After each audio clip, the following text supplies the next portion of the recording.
Hello my darlings, welcome back to my channel, and if you're new here, a warm welcome to you. Sabrina-Siobhan is a lifestyle channel and I create content relating to fashion, health and fitness, weight loss, personal development and pure positivity. So if that sounds like something that you're interested in, click the subscribe button below so you don't miss out on any upcoming content. Hello, my darlings. I hope you're all well and having a fabulous week. In today's video, we are reviewing Season 6, Episodes 10 and 11 of Love is Blind USA.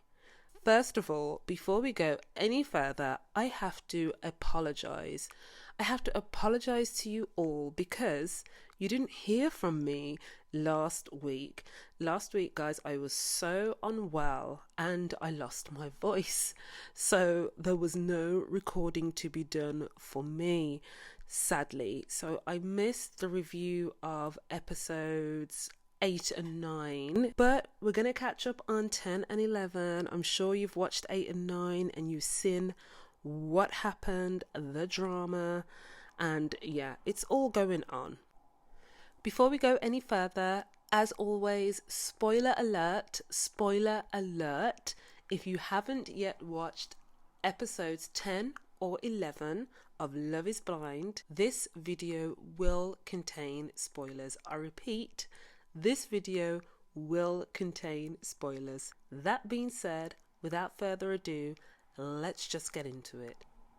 Episode 10 opened up with Jeremy having a conversation with his mom and literally just explaining to his mom everything that happened and was swearing blind down to the ground that nothing inappropriate happened between him and Sarah. They were literally just speaking up until 4:30 a.m. She asked him to drop her home. Sorry, she said she's going to go home. He said, I'm going to drop you. And nothing inappropriate happened. They literally spoke for a few minutes and then he went home. Now, I respect Jeremy's mom because she kept it 100% real with him. She was like, you're lucky it was Laura and not me because I would have been on your tail. And I thought, yes, give him the real mom. His mom was just like, look, what you done was ridiculous. Like, I don't care that you were just talking. It's obvious that it's not going to look good to the lady that you've got waiting at home because she's at home waiting for you. He kind of admitted that what he did was wrong, but in his defense, he's like, well, I did tell her the truth. I told her, where I was, but actually you didn't tell her the truth because if she didn't bring up the fact that you weren't at the location that you said you were, then you wouldn't have told her that you dropped Sarah home. Anyway, fast forward to Chelsea and Jimmy. The scene opened with Jeremy having a conversation with his mom, telling her about what happened between him and Sarah, swearing down, up and down, to the ground that nothing inappropriate happened between him and Sarah. All they did was talk. He literally said he went out with his boys or some of the people from the show, and he ended up being in the same venue as Sarah, unplanned. He went over, they started talking, and they literally ended up talking all night until 4:30. I love his mom's response because she was just like, Laura's a better woman than me because if that was me, I would be on your tail.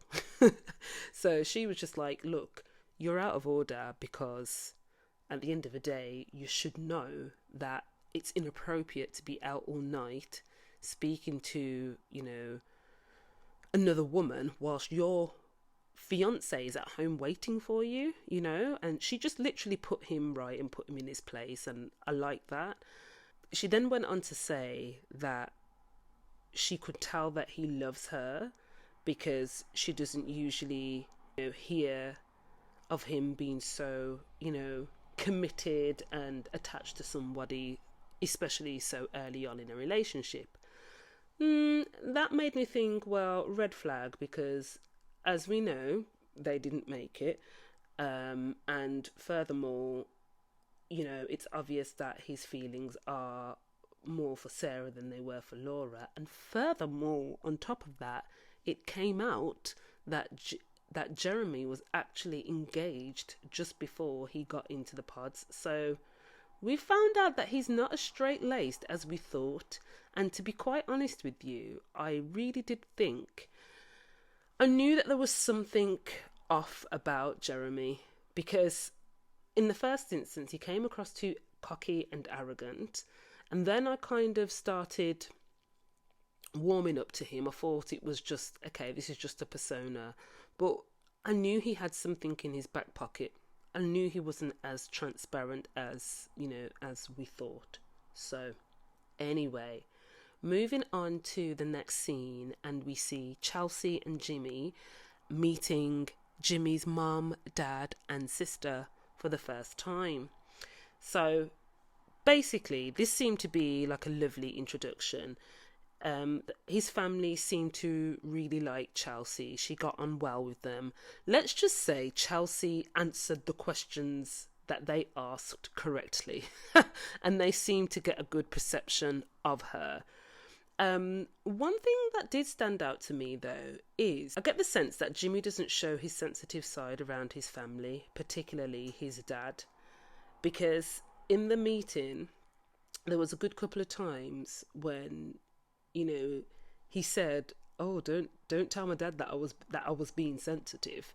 He's making a bit of a joke of it, but I thought this kind of explains why he finds it hard to communicate, or why he did find it hard to communicate how he feels. I thought it might have something to do with his upbringing or the family dynamic, but that's by the by. Yeah, that meeting went well, and mom was like, "Look, I can see that Chelsea really loves my son, and that's good enough for me," basically. In the next scene, we've got AD and Clay, and Clay is meeting AD's mum for the first time. When the scene opens up, Clay isn't there.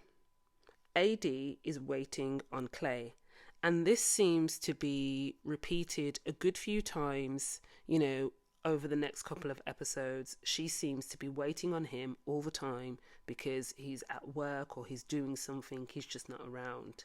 Definitely be discussing that later. But so she's saying to her mum, he'll be here soon. You're seeing him for the first time, and it will be the first time I've seen him since yesterday afternoon. Her mum's like, well, okay, like, why is this? Like, where is he? Like, does he work for the Secret Service or something? And I thought, you're right to bloody ask. Do you know what I mean? Because why does he have to keep doing all of these overnighters? Anyway, he then said, she had a date night planned, for last night, and the man didn't turn up. He didn't turn up. He didn't come home. Which I'm like, okay, red flag, red flag, red flag, red flag, red flag, flag. Anyway, she was like, "Look, Mum, you're gonna really like him. He's really handsome. You're gonna love him, basically." And I thought to myself, if you've got to sell him based on just how he looks, then something is completely wrong. Do you know what I mean? Anyway, Clay gets there, and he greets AD, and he greets her mom, and the mom just really starts having a conversation with him, and he starts talking about his reservations in regards to getting married, and the fact that he doesn't want to make the same mistake that his mom and dad made, and doesn't want to get divorced. And her mom gave some really good advice, and she was just like, "Look, you can't keep living your life based on what happened with your mom and dad. Your mom and dad's divorce is their mistake, is their journey, their issue, not yours. You are going to make your own mistakes in your own life, and you're also going to make your own successes. Like, live your own life for you. You can make good, it's proven that you can make good decisions, so trust your judgment, basically." She gave good advice, and then Clay left the room, actually. Well, sorry, before he left the room, he was kind of like, I've never had advice about this from that perspective. so thank you, because it's making me see things in a bit of a new light. At this point, I really feel sorry for this guy. I feel sorry for him because he's so plagued by what happened in his mum and dad's relationship. But it's also really starting to irritate me because it just proves you are not in a position where you should be on this show. You're not mature enough to handle the concept of marriage if it frightens you to death in the way that it does. Do you know what I mean? Anyway, he then left the table. I don't know where to go. I don't know whether it's to go to the toilet, to take a call. I don't know. But he left the table again. And it was just AD and her mum talking. And her mum was just like, look, I can see he's a good guy, but that guy is just scared to move forward. That's all it is with him. Outside of that, he's a good guy. And I feel like I do agree. And then AD said something really odd. And this is where I just don't know what's going on with her. She said, I trust him 100%. I trust him implicitly. I trust him so much so that I will follow him off a cliff without a parachute because I know that he'll be there at the bottom to catch me. Now, at this point, I had to roll my eyes several times because I thought, AD, I don't know what you're doing. So, two things here. Netflix are either not showing us parts of their story and we're missing things, or she's delusional, because I can't see any evidence that suggests that she should have that level of trust with that man, with a man that can't even decide whether or not he can marry her. Do you know what I mean? So that really plagued me. But then I did get I got some insight actually. Apparently, because of Clay's work schedule, the scenes between him and AD have been minimal because he can't commit to filming because of his working schedule. So I think that's why their scenes are reduced, because it seems like there's things going on and we are not getting to see it. So when they do come on, we're seeing quote unquote development without any context. Does that make sense? Moving on from then, we see Amy and Johnny. Oh, and this was such a sweet... okay. No, my darlings, that Amy and Johnny, they have to be my favourite couple because I feel like they are the most genuine couple out of all of the couples, and I know that they are going to make it through to the end. I know they are. Here we meet Amy's dad. So we know from previous episodes that Amy was like, my dad is a really big, massive factor in my life, and if he doesn't give his blessing, then I will not go forward. Anyway, her dad came by himself and he was just like, look, I love my daughter to no end. I'm so proud of her. She's a wonderful person. I loved the way he was speaking about his daughter. He reminded me of my granddad, which was so sweet, but he was just a lovely man, and he was just like, look, I hold my daughter in high regard. I'm proud of her. I love her, and I want to be able to ultimately feel comfortable away, to a man that I know is gonna, hold her in the same regard and esteem as me. And Johnny was saying the right things, and I do believe him. I think he's genuine. I really do. Guys, am I being delusional? Am I being am I being too presumptuous with them? I just think that they genuinely do love each other. I think love is blind where them two are concerned. I really do. Anyway, basically, her dad gave his blessings, and that was lovely. There really is no issue between Amy and Johnny. The only issue was the birth control situation. I feel like that is the only situation where that has made me look at Johnny a bit sideways. His naivety and immaturity towards women being the ones responsible for using contraception and condoms not being good enough for him. That kind of got my back up a bit. But okay, he kind of did begin to explain why that was such a big deal for him, because, you know, he said, look, my childhood was a certain way. I can't remember actually the details, but basically, ultimately, his childhood was a certain way, and he doesn't want to bring a child into the world without having his ducks in a row, basically, I's dotted and the T's crossed. And we can understand that. I feel like that's probably one of his biggest fears, actually. I think they agreed that Amy would be the one that goes on the contraception.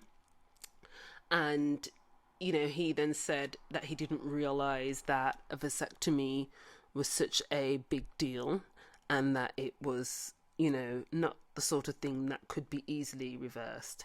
So I thought, you've got all of this big talk and you really actually don't know, you know, what you're talking about. But that's the only thing that has really irritated me about Amy and Johnny. Apart from that, in my eyes, they can do no wrong, and I hope they prove me right. Anyway, the next scene is with Chelsea and Jimmy. Psycho Sally strikes again. They're sitting down, they're chilling, relaxing, and, you know, Jim is saying he feels so good about, you know, the family meeting, and he's just so happy that it went well, and he's just so happy to, you know, share his love with his family. And, you know, she agreed, and it was a very nice moment, right? As nice moments go between those two. And then she pipes up with, yeah, it was so lovely, you know, my love for you just continued, but it was a pity that I was cranky with you this morning, or it was a pity that I was angry with you this morning. And then she goes on to say that she was angry with him because he went out for a drink for his friend's birthday. So he was like, look, I asked you if you wanted to come. At this point, I feel so sorry for Jimmy. I feel sorry for Jimmy because the man can't do no right, right? He really can't do anything right. Anyway, he said, look, I asked you if you wanted to come. It was for my friend's birthday. I didn't want to miss it, you know, but you looked like you was ready for your bed, you know, you was ready for bed, you know, you were chilling. I didn't blame you. I wouldn't have blamed you if you said you didn't want to come. I didn't blame you for not coming, you know. I knew that you were relaxed and you wanted to, you know, just chill out, but I really wanted to make an effort because it was my friend's birthday. And then she started saying, well, one of the girls from the pod said she's seen you at the bar. And he's like, well, so what? Like, and who's this person? She was like, Mackenzie. And he was like, okay, I don't even know who Mackenzie is, but I was out with my friend for her birthday. Like, that's why, you know, that's it. Like, I was only gone for an hour. And she was like, well, you did only go for an hour, I give you that, but at the same time, if you're the sort of man that wants to go out and have drinks with friends every night, that's not the kind of man that I want to be with. And you didn't tell me this in the pods. You've lied to me. You know, this is a misrepresentation. You didn't tell me in the pods that, you know, you like to do this kind of thing, and this is not the kind of man I want to be with. So insecure Chelsea comes out again, but honestly, to the point where I feel like this was really difficult to watch. It was difficult to watch because I'm now thinking, is there something additionally wrong with Chelsea? Is there a mental, and I'm not being rude and I'm not being funny, but is there some sort of mental health condition that she may have? Because at this point, she's completely irrational. However, we then go on to find that she's drunk. And this is a bit of a pet peeve that I have with Netflix. I almost feel like the couples shouldn't drink outside of party settings. Do you know what I mean? Because conversations are taking place and people are behaving in a certain way. And unless it's evident or clear that somebody's drunk, we're none the wiser. And, you know, so Chelsea's blowing up at Jimmy. We don't even realise that she's drunk, but she's actually drunk. Because he goes, you drunk? you're saying this because you're drunk. Like, this, this isn't right. You're doing the most, Chelsea. Please stop. So anyway, so she goes, Mackenzie said she saw you, with other women. He was like, yeah, my friends. Like, having drinks with my friends for her birthday. Like, you knew that's where I was going. And then she went on to say, see you on your phone all the time, texting during the day, texting. Who the hell are you texting all day? I know you fucked her. You fucked her last night. And he's like, what the hell are you talking about? And she then goes on to reveal that one of his quote unquote best friends that he introduced her to, his female best friends, he's actually had a sexual relationship with her in the past. But it seems like it was a bit of a one-off, and it seemed like she absolutely winded him when she revealed that, because he was kind of like, Chelsea, I didn't really expect you to repeat that information. That's not information that I gave for you to throw back at me. Like, it was a one-off. Like, the situation. Like, I can't believe what you're doing. And this is her clutching at straws. She then turned around and goes, oh, or were you just out with Jess? You were out with Jess, weren't you? I know that you're out with Jess. And he was like, what? What the hell are you talking about? This conversation was absolutely mental. And as I said, it was really, really difficult to watch. I respect Jimmy so much, because I don't even know how he had the restraint to maintain such a cool and calm composure throughout this conversation. He was like, what do you want me to do? What do you want me to do? Do you want me to end my relationship with my friends? And she was like, yeah. And he was like, well, I'm not prepared to do it. I'm not prepared to end my relationship with my friends for you. Like, I'm not going to do that. I didn't know it was a problem. You should trust me. Like, what the hell's going on, basically? The scene ended between the two of them on a bit of a cliffhanger. In the next scene, we then get to AD and Clay at home, and they're basically, filling in their marriage certificate, having a conversation, and Clay once more comparing himself to, other men that have been on Love is Blind, and about his fears towards marriage and his approach, and basically, airing his concerns once more. Honestly, if I hear this man talk about his concerns again, like, it's going to be a problem for me. It's already a problem, to be honest with you. Like, the guy just needs, like, I wish their situation would just end. Really and truly, I wish their situation would come to an end, because, to be quite honest with you, like, he is not mature enough to be on this show. Anyway, basically, she was just like, look, I'm okay with a yes or a no at the altar. However, if you do say no, I couldn't date you after, because I don't want to be a long-term fiance. So I couldn't date you after if it was a no. Like, we would have to end it right there. And he was just basically like, I'm not confident in leading in a relationship.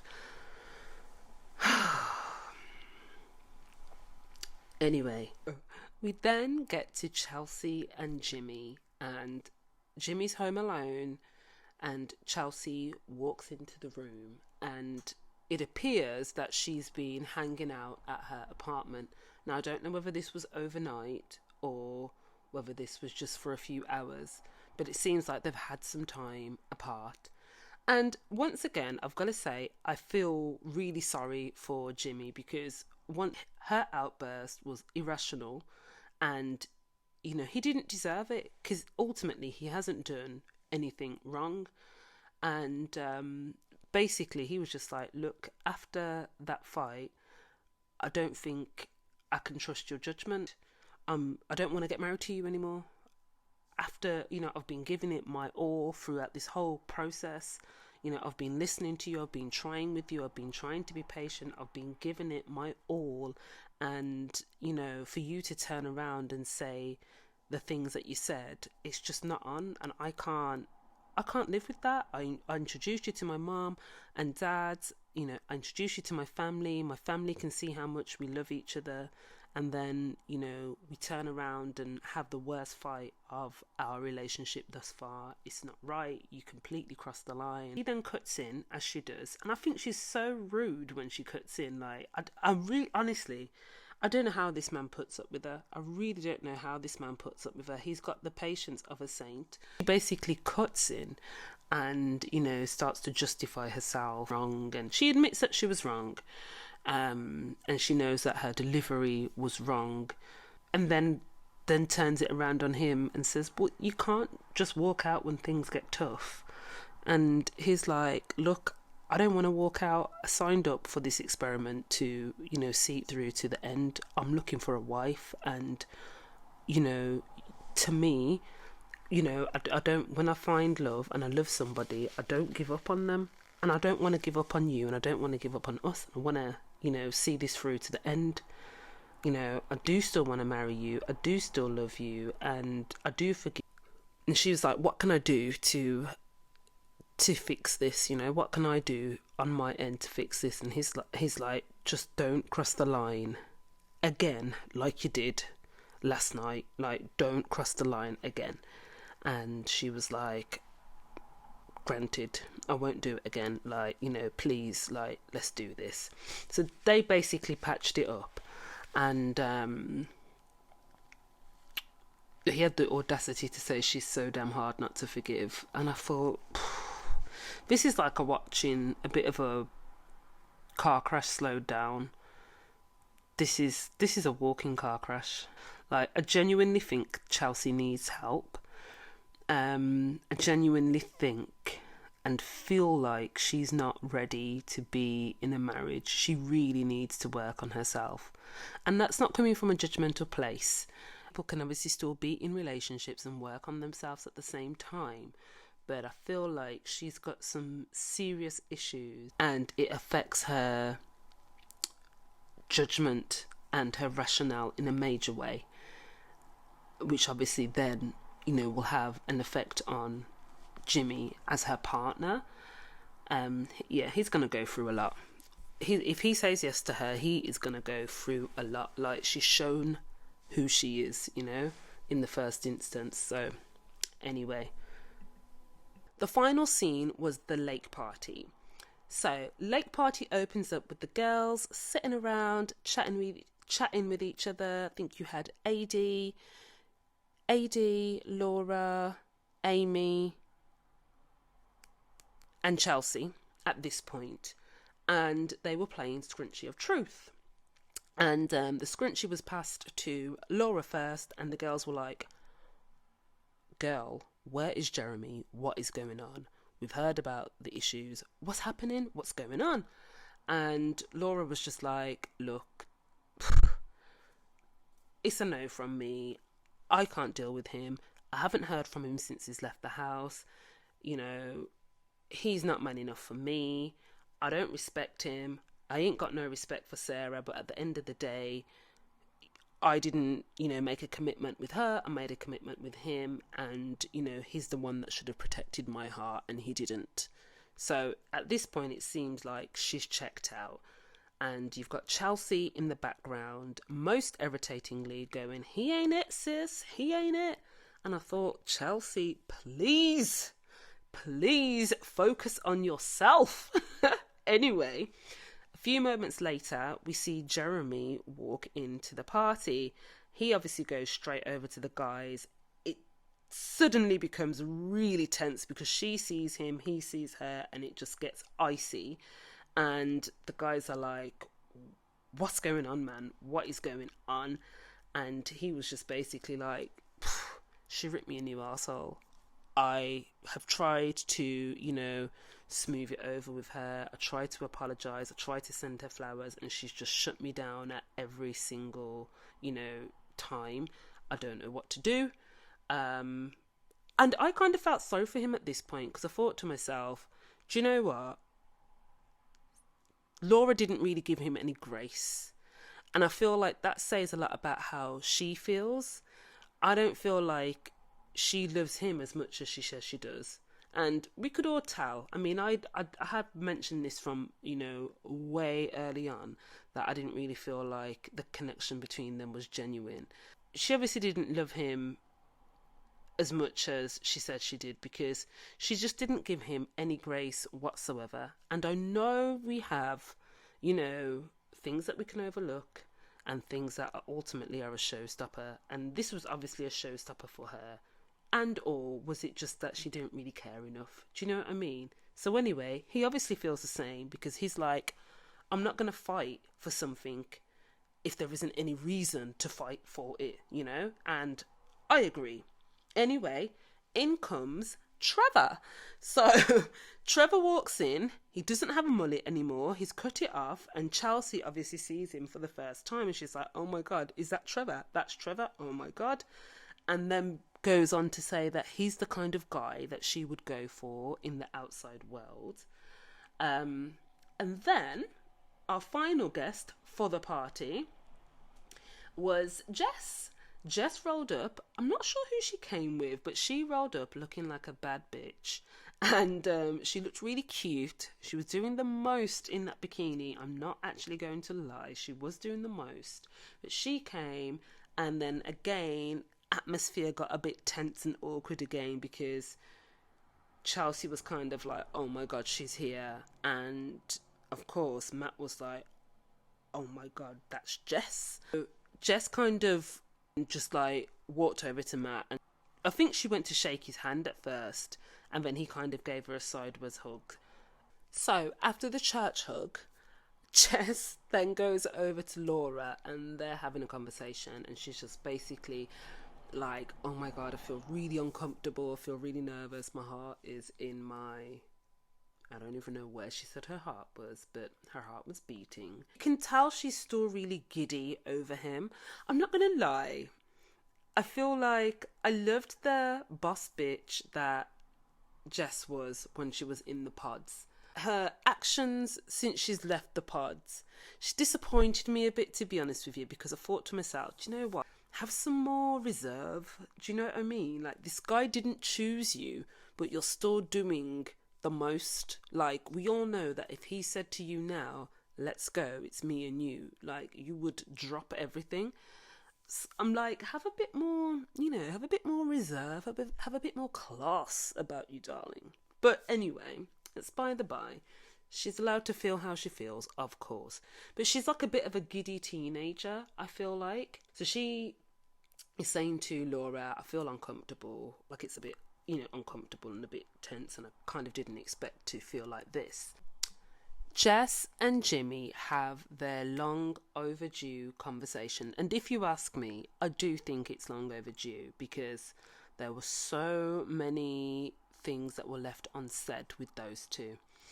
So I think they both bumped into each other at the wine table, and she was like, it's getting a bit awkward. He was like, yeah, I agree. And they were both just like, let's have a chat.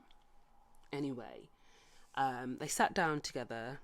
Tension was a bit thick. The tension was a bit thick, I must say. And he was basically like, how's the last few weeks been? She was like, yeah, it's been okay under the circumstances, and things are going well. And she was like, oh my God, did she meet your family? I bet they really love her. And he was like, yeah, that went really well. And she was like, oh, I'm super happy for you, because I know that was one of your biggest reservations. He was like, yeah, like, I'm super happy. It went really well. However, after that excellent meeting, we had our biggest argument to date, and of a roller coaster. And she then turned around, and this is where I was like narrowing my eyes, because I thought, don't do it, girl, don't do it, Jess. She then turned around and said, I want you to be good to her.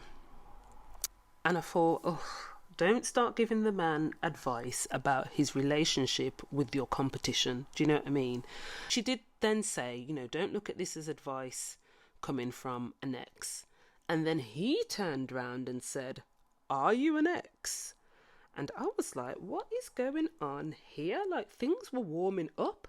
Not to mention the facial expressions, like he was smiling, she was smiling, it was flowing, you know. The heat was turning up, I think. Anyway, um, so are you an ex? That was an open-ended question. And he was like, he still feels nervous around her. And ultimately, he's never dated a woman like her. She's confident, she knows what she wants, she's a go-getter, she's very outspoken, and he said that made him feel under pressure. And she was like, I get it, I get that. And she basically said to him, look, the night you told Chelsea that you loved her was the worst night, and I think I cried harder than I ever have, before. And I feel like, okay, you are really laying it on thick, Jess. One thing about Jess is she's going to flirt. She's going to flirt. Do I feel like she was kind of like shooting her shot here? I don't feel like she's shooting her shot. I feel like she's just getting everything off her chest that she just didn't get to say to him. And she's been thinking about this moment for a really long time. Do you know what I mean? Anyway, did apologise. And he was like, you know what, I'm sorry, because ultimately I didn't want it to go how it did go, and I didn't want to make you feel, that way. And so they kind of had that moment, and then she took it up another level by saying, you never did tell me how you felt about me. And I was like, no, Jess, you are doing too much. You are doing too much. Anyway, he then said, you're the smartest person I've ever met. And he said, in reality, you are my number one still. And I don't understand this statement. I don't understand what that statement means. Does he mean in reality she was his number one in the pods? Or does she mean in reality you were my number one still present day? I don't understand what that statement means. Did anybody else catch that? I don't get it. Anyway, went on to talk about the fact that she said when she gave him a good dressing down, and she said, you're going to need your EpiPen when you see me. And she was like, yeah, I did say that. I was gassing myself up a bit much. However, it was that I actually felt like I needed an EpiPen today, because when I seen you, I actually couldn't even compose myself. Like, I can't believe how nervous I got. And they had a bit of a laugh. And then he said, I care about you a lot. And in reality, you're still my number one. That's when he said, in reality, you're still my number one. But I really don't understand that statement. Anyway, started wrapping up the conversation. She was just like, look, I want to be around you and not feel awkward. Like, it still hurts, it still stings, but, I want to move forward. I'm happy for you. I'm sincerely happy for you, she said through tears. Do I feel like she's happy for them? I feel like she's happy for him as a man that she had feelings for, to know that he's going to be happy, but I don't feel like she's happy that it's not her. Do you know what I mean? And as I said, I do feel like if he turned around and said, let's go, she would be running, even though he didn't choose her first. And that episode ended right there. Episode 11 starts when another guest rolls up to the party. Sarah and Alexandria, I believe, roll up to the party, and once again the atmosphere gets a bit icy. And Laura is obviously feeling very awkward, and she's voicing her awkwardness, and so is Jeremy, to be honest. The next scene is with Trevor and Chelsea. It's like, Chelsea, can we have a conversation? Like, called her out. She was sitting with the girls and they went and had a conversation. It was his normal, playful, funny self, to be quite honest with you. I really do feel like it's a shame that they didn't get together, because once again, I feel like she's better suited to him. Anyway, he was like, as soon as I left the pods and I got my phone back, I followed you straight away on Facebook. Like, I just wanted to, see what you look like. Anyway, and she was like, I know. And, to be honest, you're my type. And Jimmy knows that you're my type. Respectfully, I've let him know that you are the usual kind of guy that I would go for. He was like, did you know that I bawled my eyes out, when you turned me down? This guy's too much, he's a real drama queen, to be honest with you. She was like, I did. And, then he started turning it on. Basically, he was like, to be honest, your decision doesn't make sense to me. Things were obviously going so well, and then they were not. If the orders were switched, would it have been a different outcome? If me and you were to have had the conversation first, would your answer have been different? And she said there wouldn't have been a difference. She still would have chose Jimmy. And then she said, you know what, I did love you. At the end of the day, I feel like life with you would be good, and you didn't do anything wrong. I did love you. I cared about you a lot, and I loved our relationship, but chose who I chose. Started speaking about the dynamics between her and Jimmy at the moment, and the fact that they have been arguing backwards and forwards, and sometimes it has been hard. She started getting a bit tearful, as she does. He was like, do you want to talk about it? And she was like, no, not really. And then she said, it's been hard to not think of you sometimes, because I got everything I needed from you every single day. And I thought this was really interesting, because I'm thinking, if you got everything you needed from somebody every single day, then why aren't you with that person? Do you know what I mean? I've never even heard her utter any words like that to Jimmy, because Trevor just gave it to her on a platter and she lapped it up. But then she walked away from it in the end. And he was like, you know what? I think you're attractive. I felt like you was attractive even before I seen you. You just felt like you were an attractive person. And then when I seeing you in person, you are attractive. And I'd love to play out both scenarios. Which I thought, okay, you're doing a bit too much, but okay. Anyway, she was like, oh my God, you still got your bracelet? And he was like, yeah, I've still got my bracelet. And he was like, should we put them back on and turn them back on so I can start tapping it every time I'm thinking about you? And then I thought to myself, do you know what? It makes sense as to why she got him that bracelet. She's so needy. Imagine if Jimmy had that bracelet, he'd be feeling buzzes from her 24/7, because she'd be tapping that all the time if they were apart. So that gift really makes sense. And now that we've seen more of her and seen how insecure she is, if that, The scene ended with Jimmy coming over and saying to Chelsea, are you okay?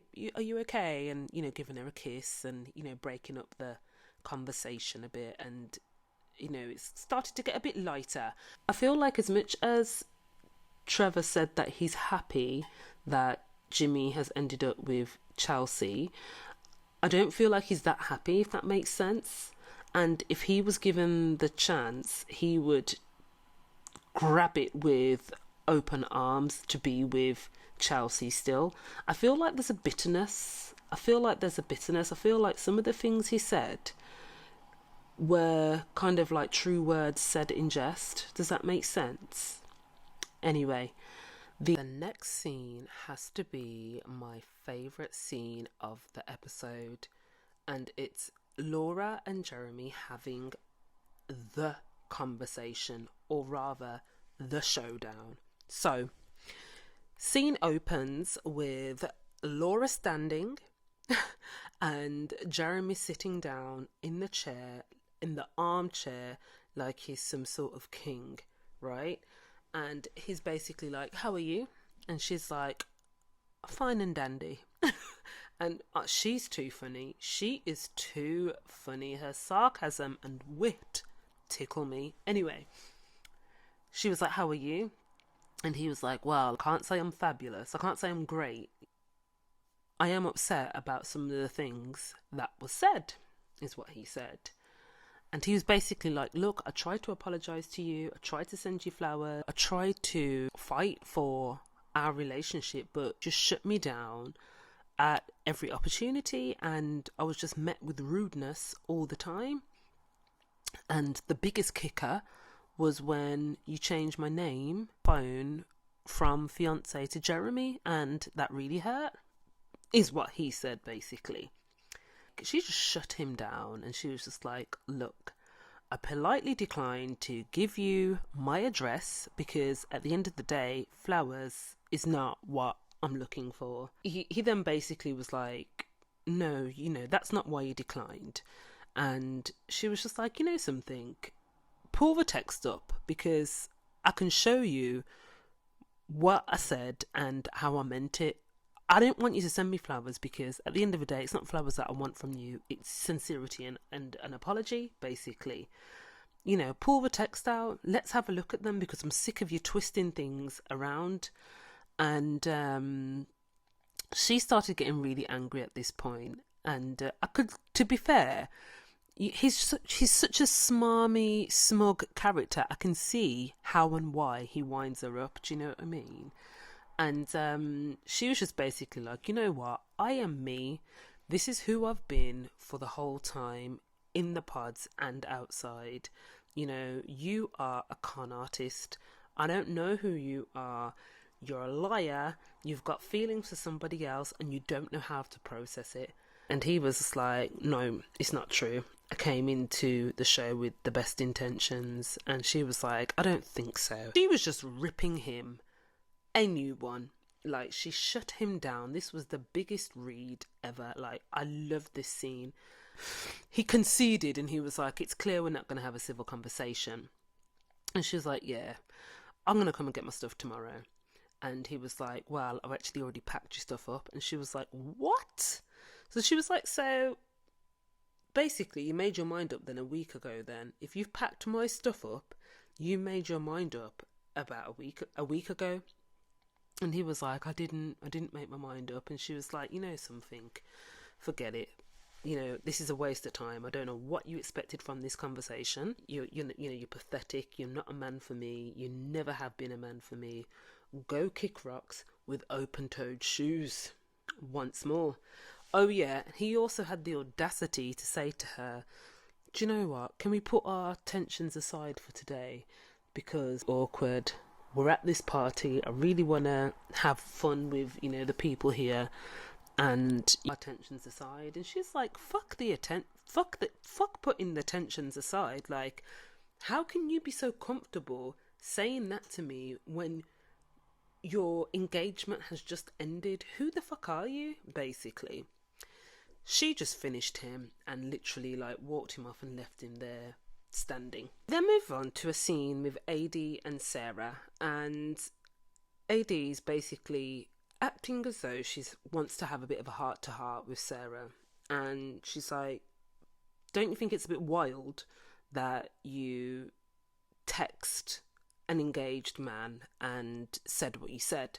I've seen the DM that you sent to Jeremy. I think that was wild of you to send. The point where he's engaged and he's with Laura.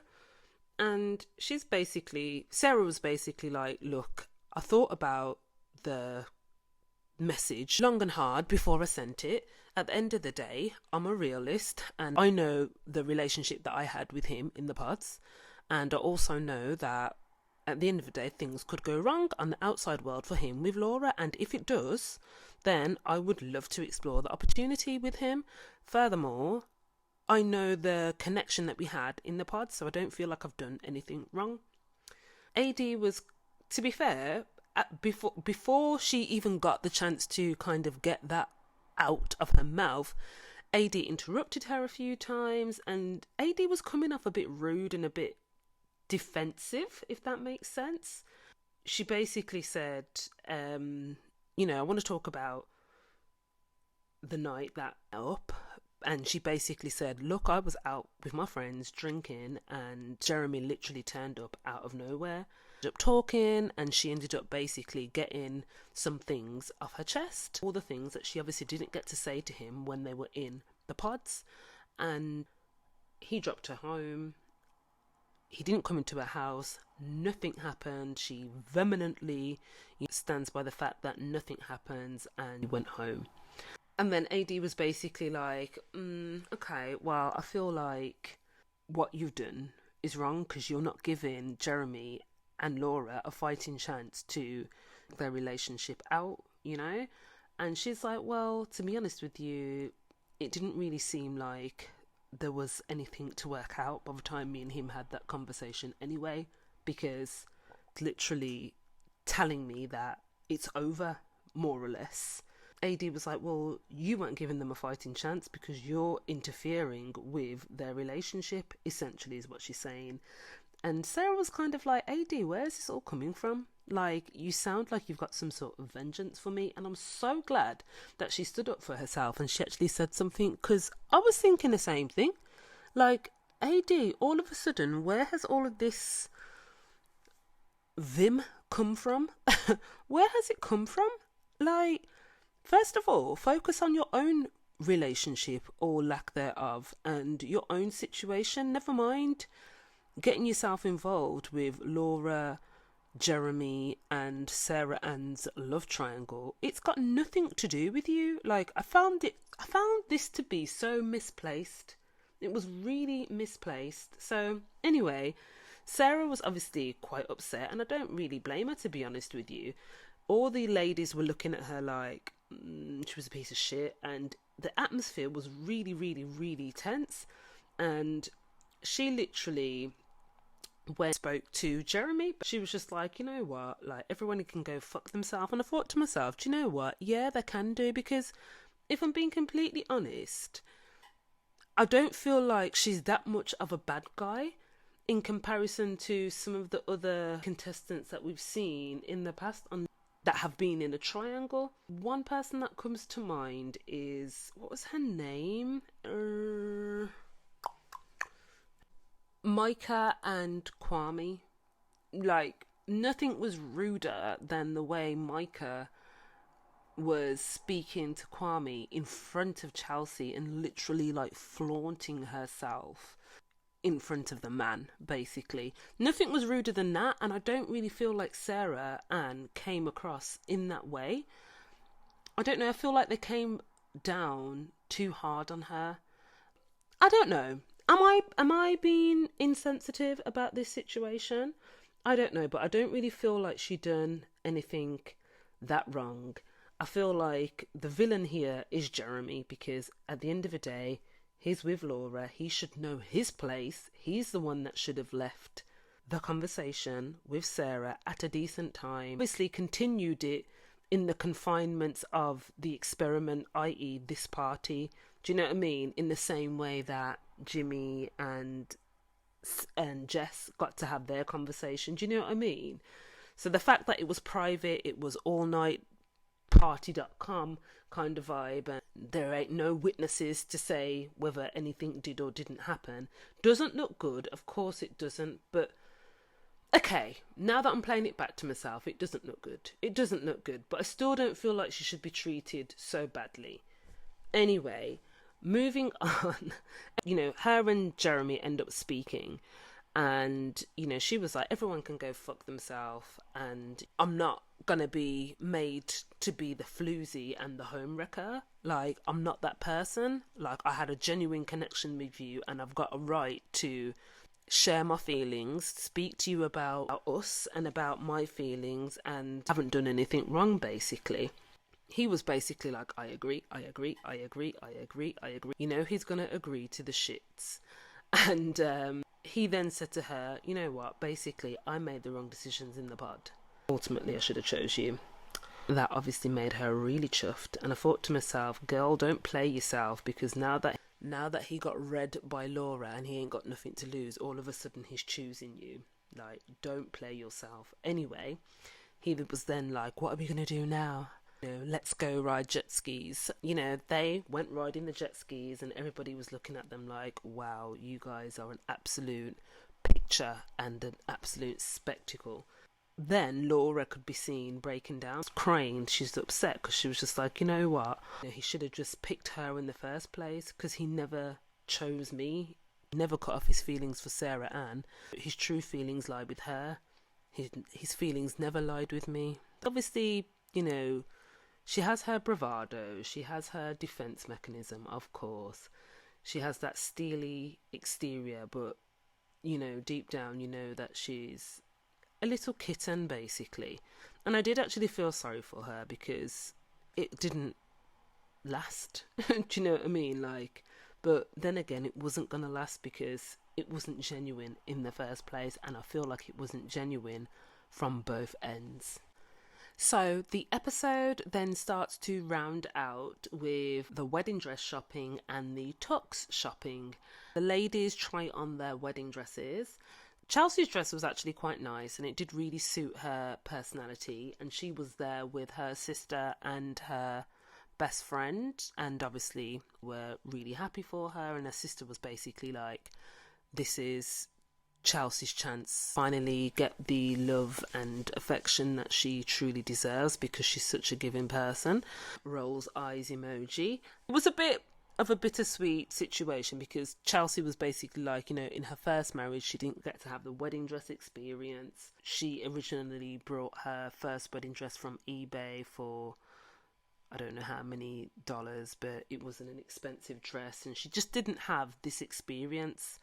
But you know, she was in bits and you could see why she was filled with the emotion and the fact that she's getting to do it again and she's doing it with somebody that genuinely loves her. So that was nice. And AD was at the fitting with her two sisters and her niece. I think she tried on two dresses. So both of the dresses they were really plain dresses, to be honest with you. No lace embroidery. They were just white, plain, like form-fitting dresses. And she also appeared to be very emotional, and I kind of felt a bit confused as to why she was so emotional, to be honest with you. Like, the emotion felt misplaced because she was saying, I can't believe I'm getting married, but it just didn't seem genuine. Did anybody else feel the same way? Like, her tears didn't seem like genuine tears of emotion because she's getting married. I feel like it was for something else. Once more, as I say, as a watcher of the show, I haven't seen scenes between her and Clay that would fill me with the confidence that she is a blushing bride that can't wait to get down the aisle. If anything, she's a bride that has to keep reassuring her man that everything's going to be okay, and when in the back of her mind she knows full well that he's not going to say yes. Do you know what I mean?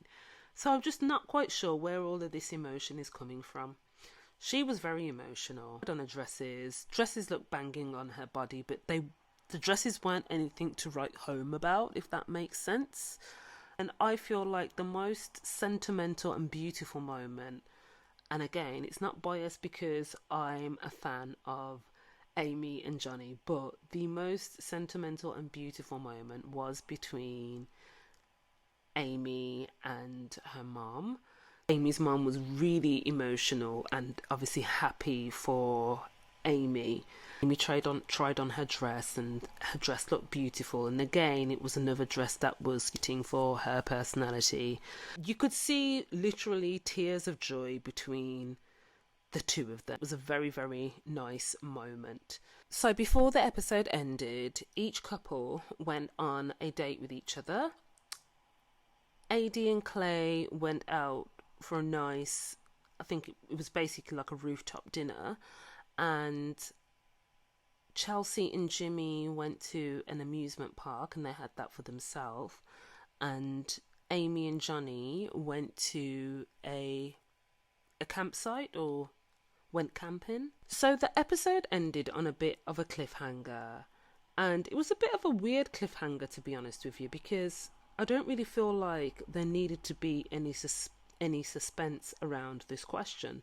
So the episode ended with Chelsea and Jimmy on their date, sitting down and having dinner, and they're having a conversation, and Jimmy basically says to her, I haven't asked you what you're going to say at the altar. Are you going to say yes to me? I am confident, 100% confident, that I am going to say yes, but I haven't checked in with you to find out what your answer is going to be.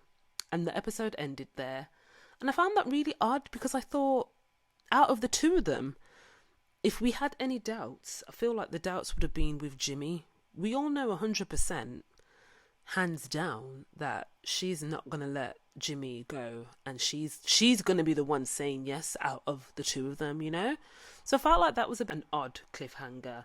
But I really feel like that probably says a lot about this season and this episode, and I'm not even going to say any more about that because I'm going to get into further conversation regarding this season and these episodes in our live chat, which is going to be taking place this Sunday. So yeah, anyway, gonna leave it there. It's definitely been long enough. Okay, my darlings, so quick predictions before I end this video. I definitely 100% hands down think that Amy and Johnny are definitely going to get married. I do think that Chelsea and Jimmy are going to get married, to be honest.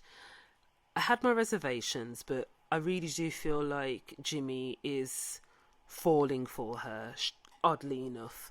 And I do think that he's committed to marrying her. And I definitely think that she's going to say yes to him. I don't think that AD and Clay are going to make it. I don't think he's going to say yes. I really don't. I don't think he's going to be able to go through with it. And that's it. So we're actually only left with 3 couples. What a shame. What a shame. So I think we've gone from 5 couples to 3. I'm going to close it here. Thank you, thank you, thank you.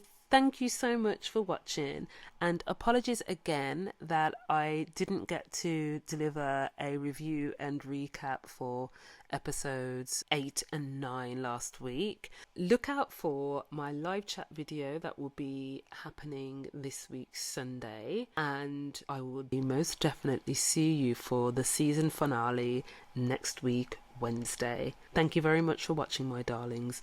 Mwah.